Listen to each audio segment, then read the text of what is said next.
Hi there. Hello. Thank you for joining us. This is an offshoot of Foundation for Family Affairs, and our mission is simple: to connect hearts and raise healthy families. If you haven't subscribed to our YouTube channel, please subscribe and turn on your notification bell. Smash it. If you're watching this, you might be on our YouTube channel, so do not forget to like, comment, leave your comments. We would like to hear from you. Yes. I am Chidi Akunna. And I am Victor Akunna. And today we have a big question for you who is watching. Are you really in a relationship? Deep. Hey, you told us you're in a relationship. Are you really in a relationship? You know, the reason why we're doing this video is because sometimes some people are in a relationship, in quotes, for a long time, and then all of a sudden they just come up, probably their spouse just come up and just say, you know what, sorry, I never asked you out. Oh, sorry, I didn't know that we're in a relationship. Oh, sorry, I thought we were just friends. And then after they've wasted their time and wasted their life. So we want to look at what are the key things you should look at. What are those signs you should look out for? What are those things that once you see flag up in your relationship a number of times, you should be able to pause and reconsider who you are in a relationship with. And that's what we're looking at. Yes, so this will get you asking questions.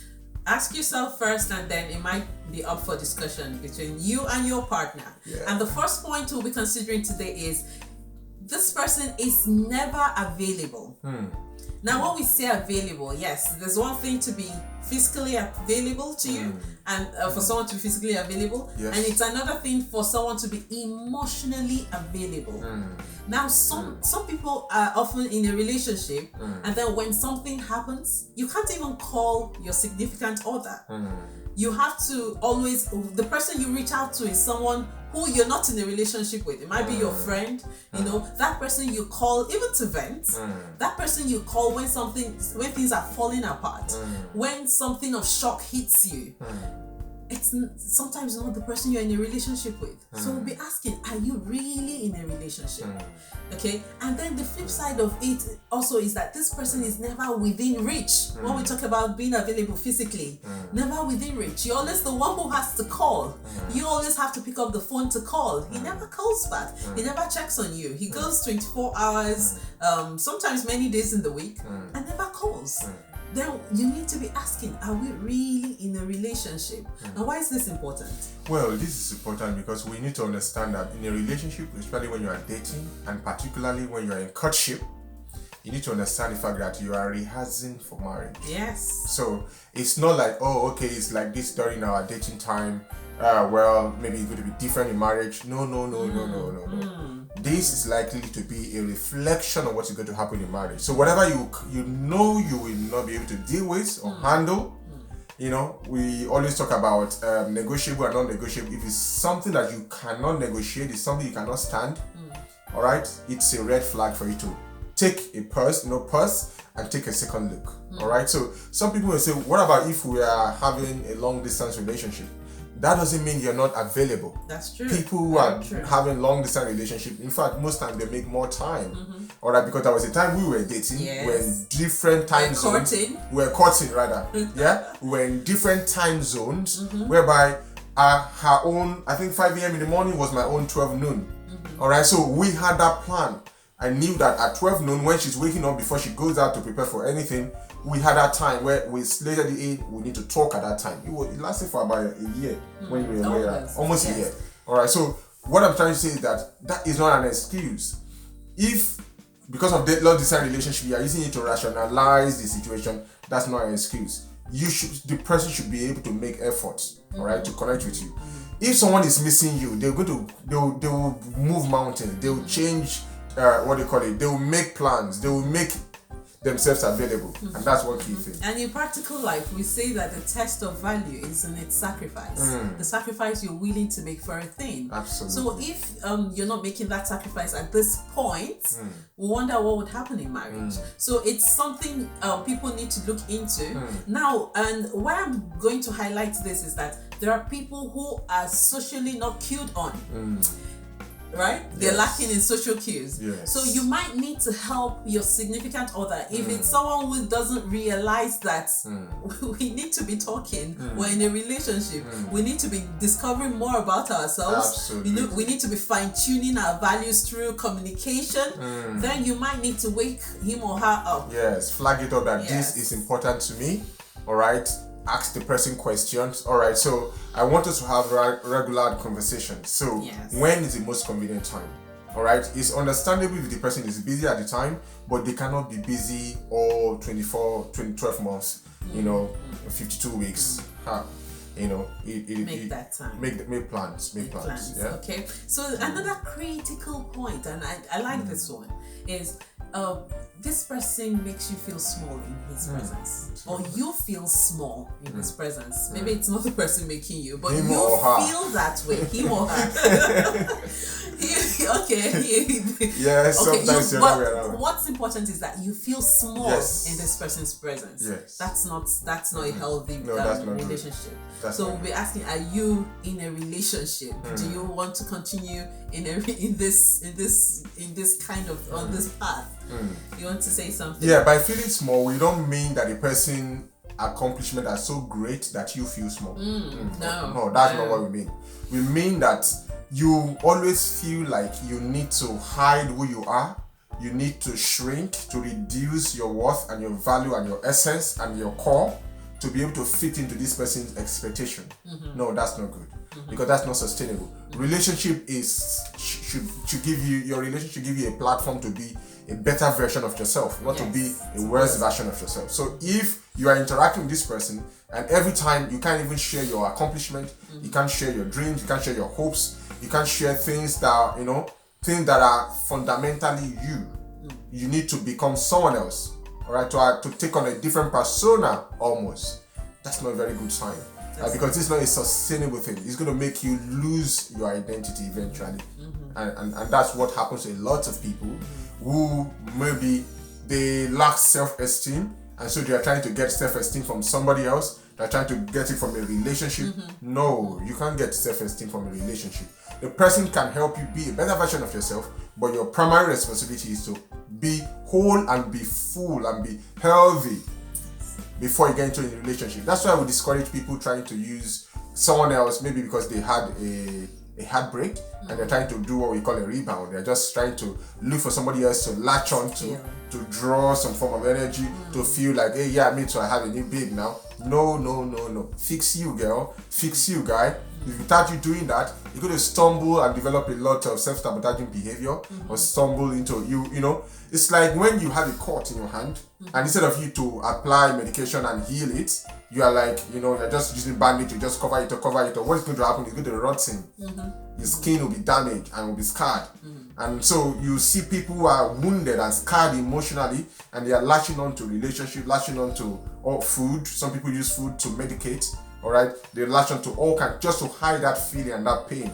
No, confront it, get a coach, and walk through it and become stronger, and become a better version of yourself, rather than trying to, build crushes. All right, go for proper healing. And I was just going to say, before you went on, to say that sometimes these things impact on your self-esteem as a person. When you have to keep feeling small, you have to make yourself small so you can fit into this person's expectations.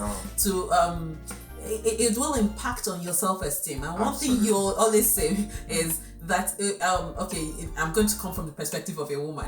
What you would always say is that a woman who is happy in a relationship glows. Yes. So when it starts impacting on your self-esteem, you become a shadow of who you are. You truly are. Okay, that sparkle, that spark, that thing in your eyes, because you're meeting your targets. Yes. It won't be there anymore. Absolutely. Okay, and no one should be made. That's touching on your dignity as a person. That's your human rights being affected. No one should be made to feel like that. No. Okay. No. So the next point is that you are a best kept secret. That sounds posh, but it's a very bad thing. Are you really in a relationship? Are you really in a relationship? The best kept secret? Yes. You might think it's so nice. Yes. Okay, every time it's just he wants to talk to you where His no friends, no family. You mean a lot to me. Yeah. So I want us to spend quality time together. Yes. You're spending quality time together 1 year, 2 years. You've not met any friend, no family, no colleague at work. You need to start asking You may questions. be living a double life, or she may be living a double life. Yes. All right. So sometimes some people will say, because I know my parents will disapprove of this relationship because probably we are from different cultures or we are from different races. All right. There are different reasons why people come up with different excuses. But even that should have a timeline. You should be able to know, you know what, is this something I want to invest my life in? And if not, I don't believe in secrecy. I believe in bringing things out in the open. If we are dating, let's get out there and date. It doesn't mean we're going to be reckless. No. I need to identify with this person on the public domain, in the public domain. Someone needs to know. It doesn't mean I'm going to be all over the place putting my picture, all over, putting his or her picture, or putting her picture, in my case, all over the internet. No, I didn't do that when I was dating. Right? Because I wanted the relationship to get to a serious point. But it doesn't mean that the people that were in my inner circle did not know about her. My mentors knew about her. My inner friends, core friends knew about her. Alright, so, and vice versa as well. So things were going on in the background until we were ready to move on. I'm sure you're not saying that those putting up their pictures are doing the wrong thing either. No. But as a counselor and as a coach, I've seen that go horribly wrong. Yes. When the relationship goes bust, and then because you put your issues out there in the public, people are going to ask you questions. So be ready for those questions. So there are stages in the relationship. Yeah. Okay. So there's that stage where we are in a good place. We are in a good place. If you want to do that, okay, you need to ensure that you are in a good place in the relationship. I think it's an issue of personal preference. Yes. But we need to be aware of the unintended consequences. Okay. So another point is there's no trust in the relationship. Maybe on one side or both sides. On both sides. There's always suspicion. Okay. You're out with your friends and he's always calling. Permit me, I'm going. Where are you? Who are you with? Turn on your camera. Show me around. Oh, you're marrying an FBI. You might say, he loves me so much, he's so caring, he wants to know about my affairs, he wants to know about my whereabouts, but you need to be careful. That could be a sign of control. Okay. Sign of lack of trust. And if that's happening before marriage, then what would be happening when you're married? Okay, there should be a level, there should be trust, not a level. There should be trust in the relationship. It's a key pillar. Okay, that when you're out, he truly knows that you're doing the right thing, you're out.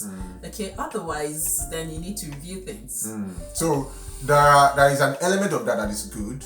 You don't want a spouse that when you are out, she doesn't even check or she doesn't even care. But those boundaries where you begin to feel something is not quite right, but you can't really put your hand to it. That may be it. Just giving you a signal in your guts. Alright? You're just feeling, maybe I should check this closer. Now, there are some people who have been in a relationship where they've been cheated on. They may be paranoid. That's true. They are at more risk of being paranoid, so they want a reassurance. They are scared of something like that happening again. So that may be a reason, but if that's the reason, they need to get help. You guys need to have very serious conversations and have great boundaries. And you, who is the healthier one, you need to help the person be more reassure the person. In other words, I'm going to this place, I'm with this person, you go there, you call. Those habits that you are on it, not that he or she is demanding for it, you are being proactive and say, I'm with this person, you take a snapshot, I'm that person, in fact, you know what, I changed my mind, I'm no longer going, when you do like after a while, the person will become more trusting. Yes. Okay? So don't say, because, don't go through my life, no. You need to look at the person in the picture, what's their history? Because people bring their history into new relationships. I know it's not advisable, but we do it because we are product of habits. Alright, and like they say, once beaten, twice shy. When something has happened to you before, you want to be protective. But some people go to the extreme, is particularly those who are more introverted. They can, because the pain of heartbreak hits different personalities at different levels. Alright, so some people snap out of it faster than others. So if you are dealing with someone that is more on an introverted part, it's like a really sharp cut that takes long to heal. So if that's the situation and you are more on the fluffy happy side, you make a lot of friends, make sure you are accountable, make sure you are forthcoming with information. Carry the other along. That's the spot word, that's the key word. Carry them along so they can see the journey. All right, and that way they are more trusting, but some people, no matter what you do, I was just gonna say, no matter what you don't be the one who destroys the relationship. Yes. Refusing to be carried along. Absolutely. Because if this person is making the effort, trying to keep you abreast of what's happening, then you should get to that point where you even snap out of this lack of trust thing. Absolutely. Trust a bit and see how it goes. Yes. Just trust. Yes. Just believe and trust and see how it goes. Don't be the one who keeps, putting a lot of strain on the relationship, because some people carry this into marriage. Yep. And then you weary your spouse and it causes a lot of problem. We've seen this happen many times. So I was going to say, some people, no matter what you do, they will still feel. So if you are that person, that's what she's talking about now, don't be the one that are going to ruin that relationship. Don't be a killjoy. And there is no amount. Now, you need to know that Miss A that Chidi told you, or Mr. A that is not this person. So don't project that fear onto this person and make things messy. All right. So you have to come to that point where you need to tell yourself, you know what, I need to trust, because loving is a risk. It is. You can't love without even putting yourself out there, and that's what. So don't expect the person that you are dating to put all the responsibility of building a trusting relationship onto your spouse. No, you have to also stretch, because trust is a muscle. All right, you have to keep stretching. All right. Yes. I hope enough said on that point. Okay. And the next point then is that this person is not interested in your affairs. Now, when we talk about this, you find sometimes doctors who marry musicians. We see that happen. Yep. But when we talk about interest, is in that person, even though you're in different fields, different industries, showing some interest, showing that I this thing brings you some joy. So I'm interested in seeing how you grow on your career path. And there are different ways of showing interest. But where this person is just blank out, not interested. Okay, I'm going to the studio today. Oh, okay. Yeah. Never even asked what song are you writing? What song is it? Okay, what tune? Oh, okay. How do you even go? How do you play? How do you find keys? Things like that. They could be very little things. We're not saying if you're married, the person marrying a doctor, until you go into the surgery room with him. No. Okay, just little things. Show some interest. Show that you are important to me. So I care about you enough to know about your affairs, to know what's happening. Absolutely. Go on. No. Yeah, I was going to say, I care about you enough to know about your life's work. If your spouse is spending more than 8 hours doing something and that thing is not important to you, that's not a very good sign. Now, we don't mean that they should abandon what they are doing to join you. No. We mean that they should show interest. Alright, so how can they show interest? Okay, now I know that my wife is a solicitor and I get an information of something that will be of benefit to her. I sent her a book on, I can get into her world and say, you know what, how can I add value to her? Okay, so that is one way. Now, why is this? Another reason why this is important is because what keeps relationships, moist and intimate and succulent and wonderful are the little things, not the big things that you do. I'm telling you, those little things of trying to find out. You see your spouse is grumpy. You are playing music for them, you're just juggling, you're being goofy, you are cracking them up. That's what they remember in their secret. But not like, they're not happy, whatever, such as ever. Those are the little things that you do. That's why we say romance is the little but consistent things you do in the pursuit of your spouse. So your spouse is playing hard to get. They're worried about something. You break in, you go in. Sometimes you give them some space. Sometimes you chase them. You know, because they are your spouse. You know what you do per time. So if your spouse is spending 8 to 9 hours doing something and you're not showing interest in that thing, no, it's not the best thing. So show interest, beyond interest, show commitment.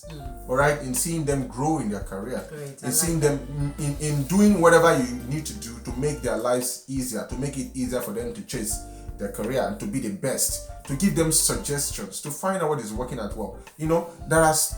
The thing about relationship or that evolves into marriage is that both of you are coming with strengths. That's true. So there is a strength I have that could help her in her career. There's something she has that's going to help me. So the key thing there is, why will I have someone so sophisticated, so knowledgeable, and I'm not tapping into that reservoir of knowledge? I mean, we should cross paths here, and be of help to each other. Yes, so working towards marriage, relationship. Yeah. Marriage is a fantastic package.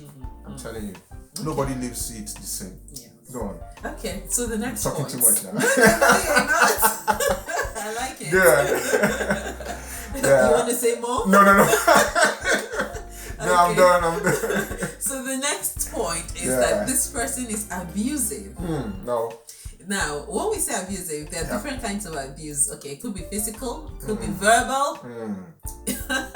Yes, it could be manipulation. Yes. That's classed as abuse. Yes. Tending towards violence, in fact. Okay, so it could be neglecting you. Yes. All right? Neglecting over a long period of time. Yeah, go on. That's abusive. Yeah, that's abusive as well. Because now when we're talking about relationship, back to the question, are you really in a relationship?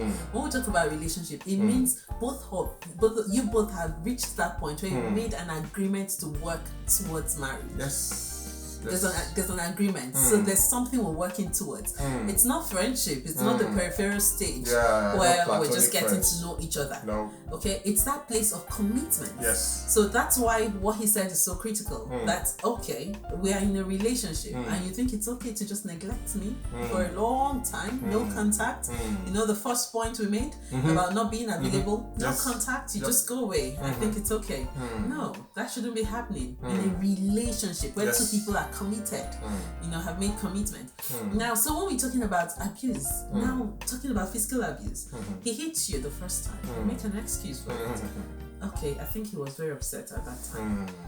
Like my dear husband would say sometimes, some people are not well trained by reason of their background, and so the only way they know to communicate is through hitting someone. That's abusive. No. Okay, so you shouldn't be taking that. Okay, you explain it away the first time, you explain it away the second time, and then there's this thing where sometimes an abuser hits the other and then apologizes. The moment you start accommodating that, you're trying to say it's okay to do that. Yes. Okay, and it would get worse. It only gets worse. Okay, so that should not be tolerated. Yep. When we talk about verbal abuse, you practically trash this person down, reduce the worth of this person with your words. Okay, research has shown that oftentimes women are guilty of this. Okay, and but it shouldn't be tolerated. No, we all should learn, and that's why that's why when I started, I said connecting hearts, raising healthy families. Relationships should be healthy. The two people in it should be healthy. They should feel. Create something healthy, an atmosphere, a healthy atmosphere where people can blossom, where people can thrive. Yes. People should not be in there and it's so toxic, and they just have to be there because the whole world knows we're together. We don't want to be apart, so we don't watch our dirty linen into public. That shouldn't be happening. Two people should be in that thing and be doing better than they used to apart. Okay, so healthy relationship, even if you think, okay, by reason of my experience, I don't know how to do this, or I just lash out, I don't have control, I don't have a grip on my emotions, I should put my hands up and say, okay, I'm willing to learn here. Come on, let's do better. Yeah. So why is this important? Differently now, I like to make this point before I emphasize again why it's important. Now, some people stay in a relationship because they come from a very abusive past as well. So it's your familiar territory. So you were used to being beaten, you're used to being hit, so you expect that from a guy, you expect that from a woman, because sometimes it comes from a lady as well. So if that's you're not ready for a relationship, you need to heal first. Why do I say that? If you don't heal, you keep attracting similar patterns, similar speck of guys or ladies that abuse you, because there is something about you that is not healed, that is wounded, that keeps attracting. It's like if you watch some of these things like wild like shark, all right. If he senses any blood in the water, what it doesn't come to rescue, it comes to eat up. Right. So if you are bleeding emotionally, what's the kind of guys you're going to be attracting, or ladies you're going to be attracting, are guys that will come and take advantage of you, ladies that come and take advantage of you. So if you are bleeding, some guys, they keep attracting guys that will come to their lives, rob them, take their valuable, and just move on to the next guy. You know, if you've seen that happen once, twice, 3 times, you are the fundamental, you are the common denominator. You need to fix yourself, and vice versa. Okay, that's one key thing. So fix yourself before you get into a relationship. You need to be whole, healthy before you get into a relationship. Not perfect, but you need to be whole and healthy. Okay, so why is this important in terms of not allowing someone, not creating that, allowing that toxic environment around you? Because you need your self-esteem to achieve big things in your life. I've seen people who were very vibrant young ladies, and they get into a relationship, and you're wondering what's happened to this girl. She can't even articulate her thoughts. You can't do PowerPoint presentation. Things that she just flash and just soar and just win, and she just all over the place. She's messy. The makeup is all over the place. She's always running late, and she's always clumsy. You know, it happens to guys as well. You know, so when you get into a relationship where someone is telling you you're not good enough, you're not good enough, it's not good enough, because you're already saying that to yourself, and then someone else is telling you you're not good enough. All right, so you need to work on that. You need to deal with that. All right, so it's not something you need to entertain.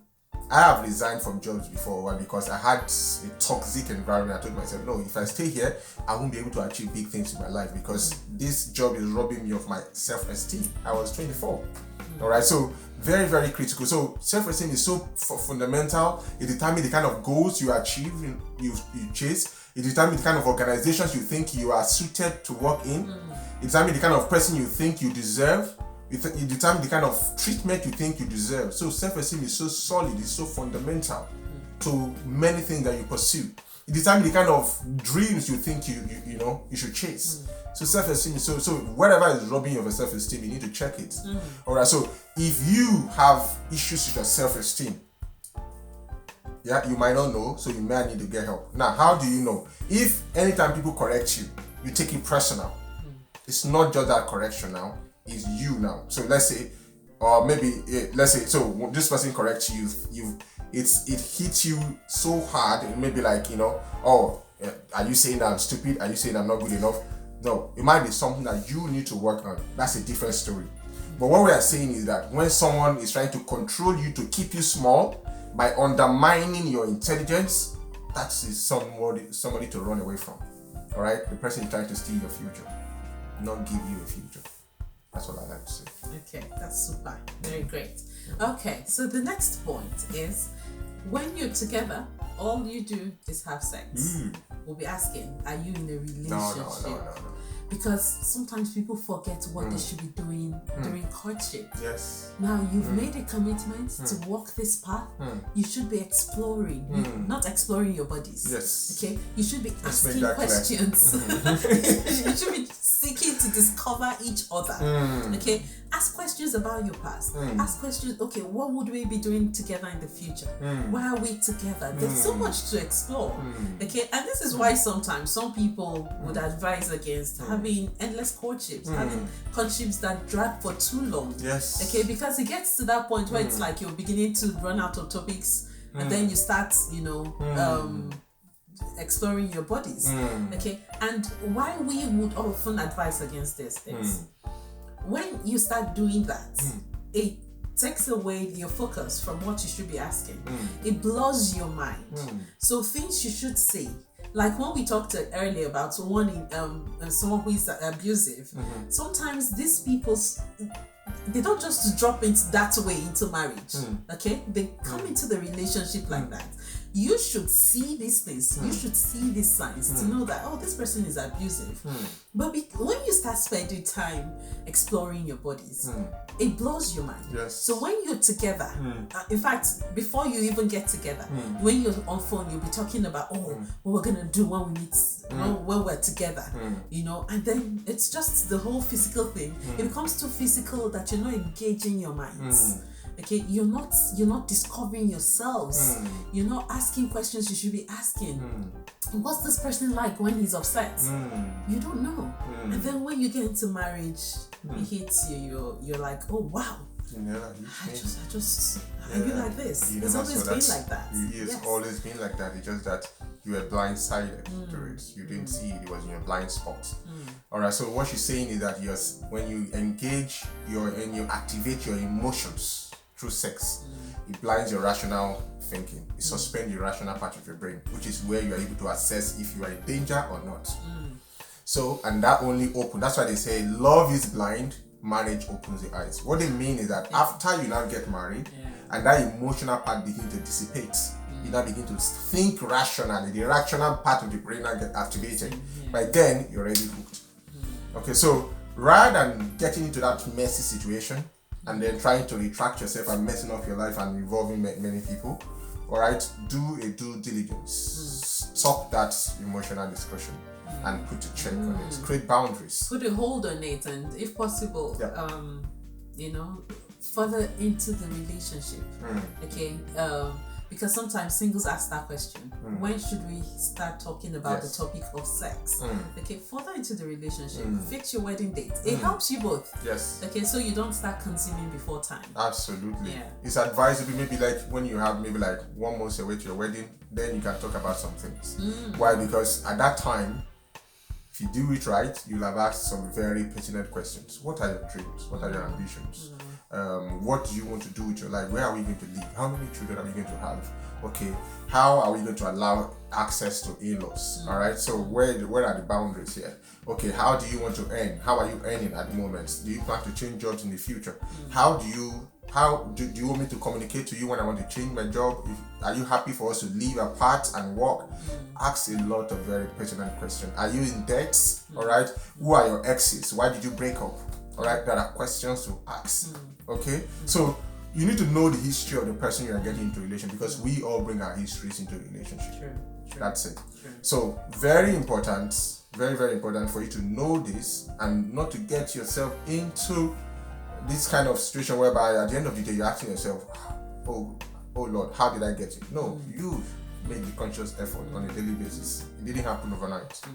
Okay, so we'll take the last one for now. Okay, it's an inexhaustible list. Yes. Okay, we can't exhaust that today. The last one we'll take for now is this person does not have authority. I'll put it in a better way. Authority figures have concerns about this person, express concerns about this person. Okay, and why is that important? When people who have walked it, people who have a level of experience, see someone, we know sometimes some people just want to pick on somebody, okay? But when a lot of authority figures around you start asking certain questions, but have you noticed this? Have you noticed that? Now you need to pause and check those things. Check those things. You've not walked this path before. So if they are flagging up certain things, you need to pause. I know there are people who naturally will just pick on some things by reason of their own experience. Okay, but you need to check these things as they're flagged up. Particularly if the person, so what you need to check sometimes is, where is this coming from?